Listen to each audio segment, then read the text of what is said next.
কেউ নিজেরা এরকম ভাবে মনে করতাম যে আমাদের জন্য জাহান্নাম রয়েছে, জান্নাতও রয়েছে, তো আমরা জাহান্নামে চাই না, আমরা জান্নাতে যেতে চাই। যদি আমরা এই মনোভাবটা যদি আমরা প্রত্যেকটা মানুষ আনতে পারতাম, তা আমার মনে হয় আজকে দুনিয়ার সমস্ত রকমের মায়া ভুলে আমরা আল্লাহর ইবাদত করতাম। তাহলে মুসলমান চিন্তা করে দিন, আল্লাহ যেমন আমাদেরকে দুনিয়াতে পাঠালো আল্লাহর ইবাদত করার জন্য, আল্লাহ আমাদেরকে কি বলল যে বান্দা আজকে আমি তোমাদেরকে দুনিয়াতে পাঠালাম, তোমরা আমার ইবাদত করো। কিন্তু আজকে আমরা সে আল্লাহ তাবারক ওয়া তাআলার দরবার থেকে আমরা ওয়াদা করে এসেছি, মাওলা তুমি আজকে আমাদেরকে দুনিয়াতে পাঠিয়ে দাও, আমরা তোমার ইবাদত করব। যখন আজকে মানুষ সৃষ্টি করার আগে হযরতে মিকাইল আলাইহিস সালাম, হযরতে ইসরাফিল আলাইহিস সালাম, হযরতে জিবরাইল আলাইহিস সালাম এবং চার ফেরেশতা হযরতে ইসরাইল আলাইহিস সালাম, এই চার ফেরেশতার মধ্যখান তারা সবাইকে যখন বলা হলো যে হে মিকাইল তুমি জমিনে চলে যাও, জমিন থেকে একটু মাটি নিয়ে এসো, আমি আদম তৈরি করব। তখন সে মিকাইল আলাইহিস সালাম বলল যে আল্লাহ আজকে আপনি মাটি নিয়ে এসে আপনি আদম তৈরি করবেন, এতে তারা দুনিয়াতে তারা অনেক রকমের গীবত করবে, চুগলি করবে, তারা আপনার ইবাদত করবে না। তো মহান রব্বুল আলামিন তিনি কি বললেন যে হে মিকাইল, হে ইসরাফিল, হে জিব্রাইল, আজকে আমি যা জানি তুমি তা জানো না।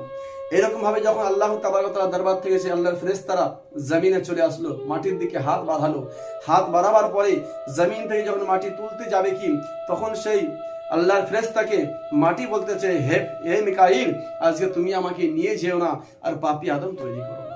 তখন কিন্তু মাটির কান্না শুনে হযরত মিকাইল আলাইহিস সালাম, হযরত ইসরাফিল আলাইহিস সালাম, হযরত জিবরাইল আলাইহিস সালাম, তিন ফেরেশতা কিন্তু মাটির কান্না শুনে তারা চলে আসলো আল্লাহর দরবারে।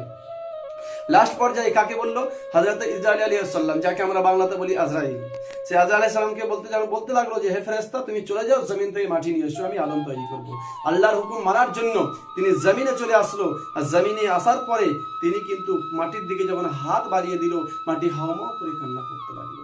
আর তিনি বলতেছে কি যে ফেরেশতা তুমি আমাকে নিয়ে যেও না, আর ওই পাপী আদম তৈরি করো না। তখন হযরত আজরাইল আলাইহিস সালাম বলতেছে হে মাটি তুমি শোনো, আজকে আমি তোমার কথায় ফিরে যেতে রাজি নয়, আমি মহান রব্বুল আলামিনের দরবার থেকে এসেছি, আজকে তুমি যতই কাকুতি মিনতি করো না কেন, আজকে আমি ফিরে যাব না, আজকে আমি এই মাটি নিয়ে যাব, আর মহান রব্বুল আলামিন আদম তৈরি করবে। তাহলে চিন্তা করেন মুসলমান, আজকে যখন মাটিও আমাদেরকে কিন্তু ঘৃণা করে বললো যে আদম তৈরি করেন না, তাহলে আজকে আমরা সেই মানুষ রূপে আজকে জন্ম নিয়েছি, দুনিয়াতে আসলাম, দুনিয়ার রং তামাশার মধ্যে পড়ে আছি। মহান রব্বুল আলামিন তিনি বলেন বান্দা আজকে তোমাদেরকে আমি যেমন দুনিয়াতে পাঠালাম, এমন একটা সময় আসবে ঠিক সময়ের মধ্যে তোমরা আমার ডাকে সাড়া দেবে।